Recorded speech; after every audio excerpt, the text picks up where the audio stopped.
Tommy Davidson. This is Nye McGee with EURWeb.com. Thank you for giving me your time today to speak about your guest starring role on Papa's House. And check this out. So I watched the episode this morning. Oh You yeah. play Okay. Elevator Man Jarnal. Oh my God. Oh my God, Is we had that the fun. funniest? I We knew, I said, Lord, I'm prepared for this because I've been following your career for years, obviously yeah, for years. I said, Tommy's about to do one on this episode, and you certainly man, delivered. I mean, man. he's got a nervous tick. He sings the bebop of something of sorts. It's the stranger. Yeah, Here's my first question I have to ask, right? strange guy.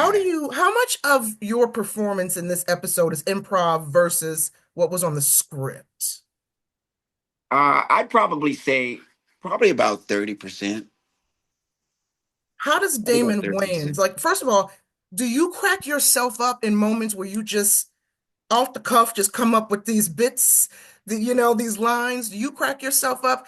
And on the flip side, how does did Damon Wayans have, how challenging is it for him to kind of hold it in during these moments and not ruin the scene laughing at you? Man, that dude right there, he's got the same thing I got. We got that same thing where it comes to us and it's too late. If we think it, we're gonna do it. And we're at the same speed. We're at the same speed.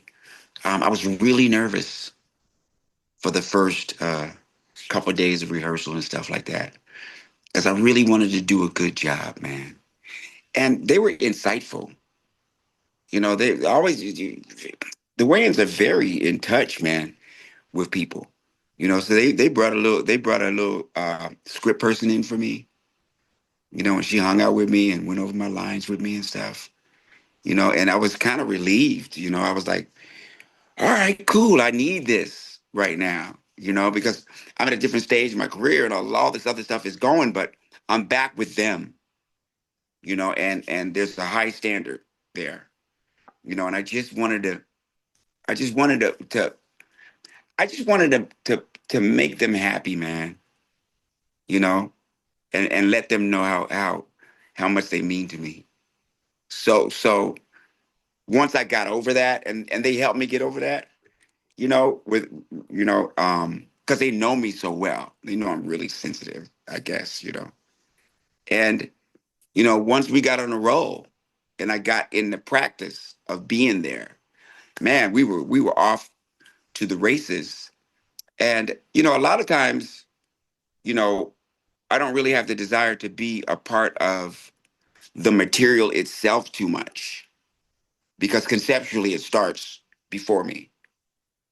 So the writer who did it and then the actors who have, they know what's coming. They know what I usually like to come in kind of naive and not knowing the story, the backstory analysis, and do the stuff right at the time.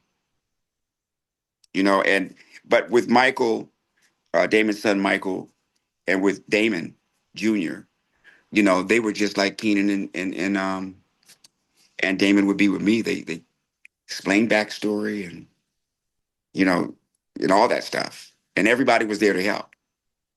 And that's how In Living Color was. Everybody was there to help.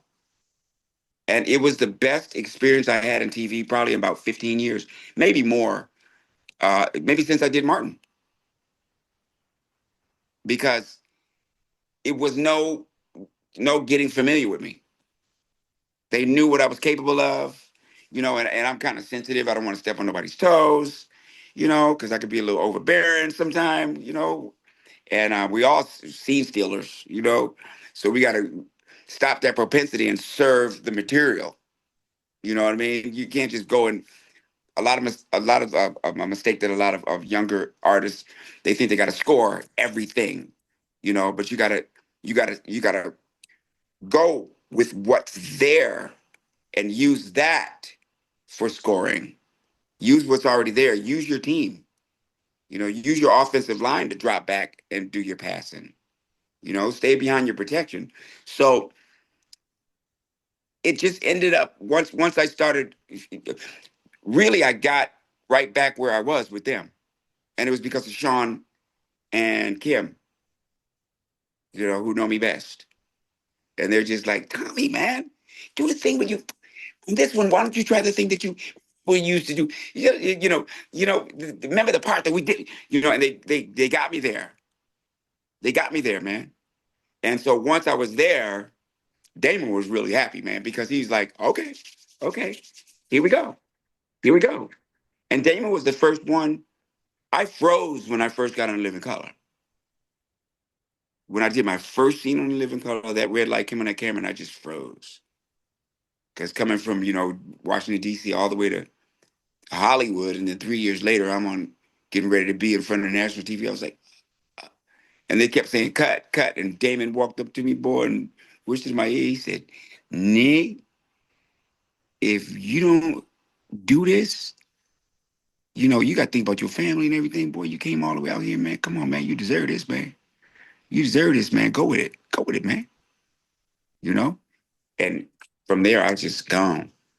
You And now know, you're icon status. I'll take that. I'll take that. No, I'll wait take a that. minute. You mentioned backstory a moment ago. And my Mhm. God, does Jarno have a backstory that we learn when they're like cozied up in the attic? And he tells us where he's born in jail and Oh my his God. Yeah, addictions and we overcome yeah alcohol. I we mean, get it's his back. We classic. get his whole backstory up in that attic, boy. And as we go on, we know who this guy is. But see, um, they're brilliant creators, and what they've been able to do in TV. Now, this is my observation after years. Because Sean and them had a show, and there's a lot of involvement there.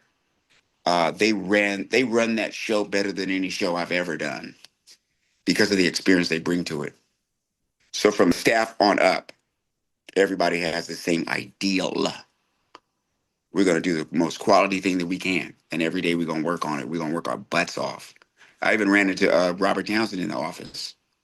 He said, Tommy, look at you looking all good, And we started talking. And so there he was. And with Robert being there, that means Keenan is somewhere around there. That means the people that introduced me to the world are there. Because Keenan introduced me to the world in Living Color. Robin introduced me to the world on uh, Partners in Crime. So there was the people that exposed me. And so probably about the third day, we was rocking. And then when the audience came in, Damon know what to do. And Damon Jr. know what to do. And they casted it. So the cast, they casted it. So they picked just the people that. And as long as Kim and them were off camera, you know what I mean? I had all I needed, just like in Living Color. Right When on. we shot that show, everybody was there. Every sketch that we did, the whole cast was standing there. And we would pitch in. Don't forget you did that. Don't forget, do this part, do this part. And we all were just a big old gang of people just laughing our asses off. Now, And that speaking of, and it translated.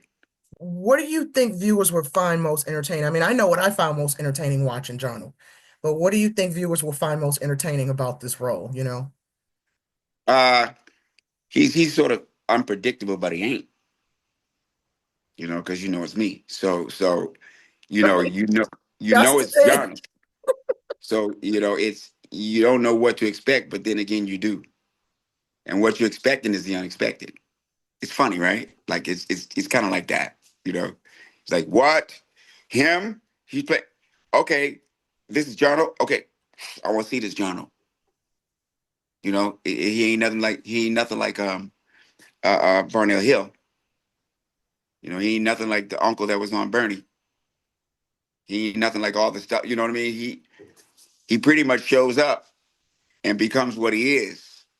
You know what I mean? And we can watch it unfold, boy.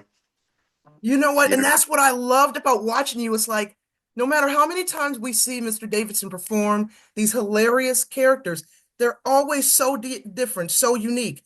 Not one person feels like the next character. Mhm. This is such a gift, sir, but is it challenging for you when you step into the skin of these new characters to find their voice and not make him feel and sound like the last character we saw you portray? Yeah, yeah. It's it's a very worked for skill, and it's a discipline. It's like a singer running scales before the show. Kenny G used to go in the bathroom when I was on tour with him, and he would do his own sound check in the bathroom for like 2 hours, and then he'd rehearse for another hour with the band. And it's almost like you know once you get the script, you start to see what you can apply. And you have to watch everything. Everything that you've learned, you got to watch. How much room do I have between this line and this couch? You know, and I am when I'm coming into this scene. What am I coming? What am I coming into? Right? Or where is this going? How is this setting up the next scene? So it's all the things that you learn as you go. And then once you've got it down, then you can apply it. In different scenarios. And so I just happen to be crazy. So I got a lot to draw from. You know what I mean? And it's a million characters circling around me because a million people have influenced who I am. I just had a variety of experiences in my life where I retain certain information. Like I always say, I don't play basketball and I don't play football, but I sure play this. Right? And you played well, sir. So I know you just recently teamed up with the legendary Earth, Wind, and Fire for a new song. And Yeah. of course, you've been co-headlining arenas with Cat Williams on the weekends, right? Oh yeah. Oh yeah. I know the fans want to know what's the dynamic like sharing a stage with him? And do the audiences, I mean, that's if you don't mind me saying, that's a mind fuck. The Cat Williams Tommy Davidson ticket. What's the audience response to this? Uh, you know, it's an average response to me. Everybody's just glad to see me, but watching him, he's happening as we speak. Like he's at his best as we speak. I've seen him come. I've been doing this for 36 years, and he's arrived at who he is, man. You do this, you do this, you do this, you do this, you do this, you do this, you do this, you do this, you know more, and then finally you're defined. And finally you have your own unique voice and he's got it now. I'm just fortunate to be a part of it because because, you know, I'm not the audience. The audience chooses what they want and they want him. It's all cycles. You know what I mean? I'm one of those that never goes nowhere as long as the audience is there, because I bring it. But just watching, quite honestly, the ideas that he talks about, and the subject matter he talks about pertains to everybody. And I didn't have that perception before, you know. But when I really, really have had a chance to listen to what he's doing, he's got his own sermon. He's got his own truth to share, and it's helping people. He's helping people cope. He's helping people cope with all this craziness because he's cutting through it. He's cutting through it and saying, "Yeah, yeah, I know you feel this way. I know you feel this way, but how about this, for instance?" You know. And once again, I'm just fortunate. I'm just fortunate, and it's so good to be with him. And then with everybody's like family. Everybody there, all the other comics, Mark Curry, and all the other comics are on the same page. No one there is there because he didn't want them. Everybody that's there, he chose. So from the from the food service to the crew, it's still that feeling. And I'm glad to watch it. He's a marketing genius. He's a marketing mother man. You know what I mean? And you can always learn something. You can always learn something. That boy is better than. up there with Barnum and Bailey and shit. Right? Like he can make it, yeah, he can make it happen. He like that little mouse in Dumbo. He just, you know, gonna get it done. He gonna get it done. Yes. Yeah, he Right on. like Mickey and Fantasia. Just yeah, got the hat and got it done, man. And really he's passionate. He's really passionate and personal Yeah, about people. He wants to do this to help everybody that he possibly can because I think Cat understands the effect of what despair can do to a human's spirit. for you. You mentioned providing comedy as a means to cope. Cat using his platform and you using your platform in that way as well. I mean, with so much going on, acting, music collaborations, comedy tours, your charity work, how do you manage your time? Or a better way, how do you stay motivated? How do you cope to stay motivated and focused as you juggle these different endeavors? You know what? I spend most of my time paying God back for the gifts, and I pay him back by giving him 100% faith. So I go into each and every situation believing that he's gonna work it out, and then the in betweens ain't so hard, you know, because that thing right there is the same thing that my great great great great grandmother and grandfather had when they was getting licked on their ass. You know, they didn't think that one day they was gonna be free. They knew. They knew one day they was gonna be free. And here we are, an extension of them. Faith is our legacy. That's right. Very good. Faith is our legacy. So we ain't got to worry about taking nothing from nobody. We ain't got to worry about attacking nobody. We ain't got to be worried about we ain't even gonna have enough. Faith is our legacy. Faith is actually who we are. Amen to that. I love that. Very good. Mhm. Anybody who's struggling spiritually right now, I hope they receive that message and it makes them feel good when they watch this interview. Well, that would be Thank you. all of us. Yes, right? That would be all of us. Yeah, that would be all of us this Tuesday. Exactly. Tommy Davidson, thank you so much for giving your time. Once again, I really enjoyed this episode.